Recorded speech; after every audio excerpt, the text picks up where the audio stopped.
Stopping by for this week's 2 Minutes with Tim. Remember, you can get past editions of 2 Minutes with Tim at timvanronselen.com.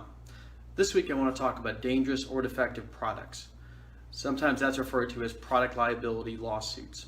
Product liability lawsuits involve dangerous or defective products that have hurt, injured, or killed individuals. Missouri law holds manufacturers and sellers of products responsible if their products injure or hurt someone due to a defect in the product. When you think about a defective product, you might think of things like the recent Galaxy Note 7 telephones, cellular telephones that tended to get on fire and injure people. You may have heard that also in the context of hoverboards. You used to see kids all around town on hoverboards until they had a problem where they would also sometimes catch on fire. Manufacturers and sellers of products have an obligation to sell products which are safe for individuals. And if they're not safe, through either a defect in the design of the product or the way the product was manufactured, or perhaps even in the warning of the product, they can be held responsible for the injuries that naturally and consequently flow from that defect.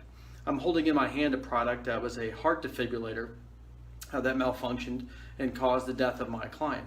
I'm also holding in my other hand a copy or a example of an insulin pump that malfunctioned when my client was wearing it, which caused him to suffer a brain injury. These are both cases that we litigated and achieved favorable results for my client after years of litigation. If you have been injured by a dangerous or defective product, a couple things to think about. First, keep the product on hand. Don't get rid of it. Don't inspect it yourself or try to take it apart. Just keep it. And then when you contact a lawyer, be sure to tell them you have it, and we can take a look at it and send it to experts who can evaluate it and find the nature of the problem. Not every defective product will result in a lawsuit, but it's always worth giving us a call if you've been injured. Remember, it doesn't cost anything for you to give us a call. My number is 573-635-7977. And if you or your loved ones have a question about a defective product or litigation in any way, please feel free to give me a call. Thanks for stopping by for this week's 2 Minutes with Tim.